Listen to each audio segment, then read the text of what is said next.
We want to continue our discussion now with an expert in DEI and wokeness, maybe, depending on what you want to say. Joining us is Fentress Truckson, the principal partner with Trucks, Trains, and Consulting Services, which does corporate DEI training. And as we get going, how would you personally define wokeness in America? And where did this whole concept start? Well, Mark, I'm going to say the term woke, if you look in Wikipedia, you'll see that it's an adjective that was derived from an African-American vernacular English to basically mean being alert.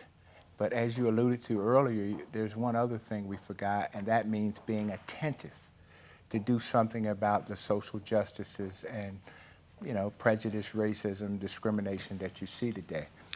There's no question that in America right now there's one important thing, and that is diversity and inclusion, whether you do it publicly or you do it privately. But do you think in your trainings with other corporations, is there a line that they fear?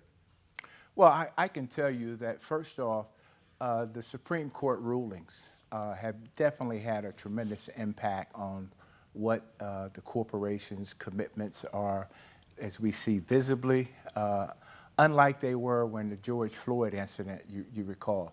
But you have to understand that DEI, and I also must say that we've added the A for accessibility now to support the Presidential Executive Order 14035, because I'm challenging diversity professionals now to look at DEI management practices differently. No more activities. We need interventions. And do you think, Fentress, that there's a political component to all of this, that liberals tend to be more woke as opposed to conservatives who might say, don't force feed me something that I just don't believe in? Well, Mark, I serve this country so that everyone has a right to believe, have freedom of speech. If you choose to label one group more so than another, that's your choice, but we must understand that we're all united as human beings in the human race. So we need to act like Americans, be one, be united. But there's a lot of work to do. And I often say that if we just learn that I'm not different from you, I'm different like you, it'll go a long ways. Well, tall task, though. I know. But it's not just about racial injustice. It's been used to attack trans people and gay rights and others that apply critical race theory, which has become a big buzz term. And it all seems to bubble. It's all been thrown in this same bubbling cauldron. Yeah, and I regret to see that we usually go through this every political cycle, major political cycle, and some people have used this to try to drive a wedge between people.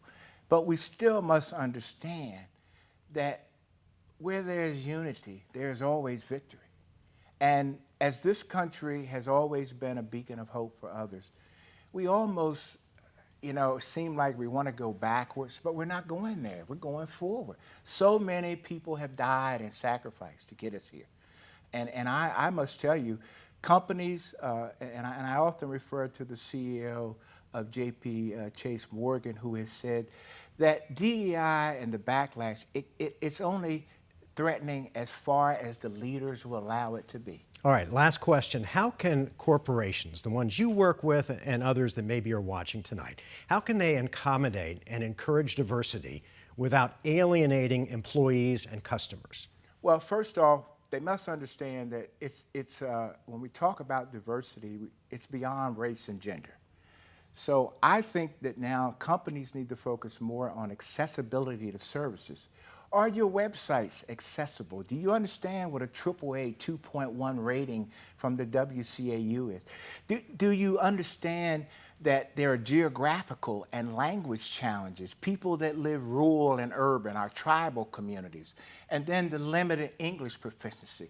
There's a lot we have to do, but it's going to take inclusive diversity leadership. And I believe that will be coming soon. And Governor Hobbs, I know she has had an Inclusive Arizona. We now have a state DEIA contract to help state entities and 1,200 cooperative agreements across the nation who want to uplift DEI efforts here's a contract for you to use with 15 qualified DEI vendors. And I'm very happy to be part of that and help lead it. Fentress, thank you for coming down. Oh, thank Shedding you. some light on this very controversial and tough topic. Yes. We yes. appreciate your time. Thank you for inviting me.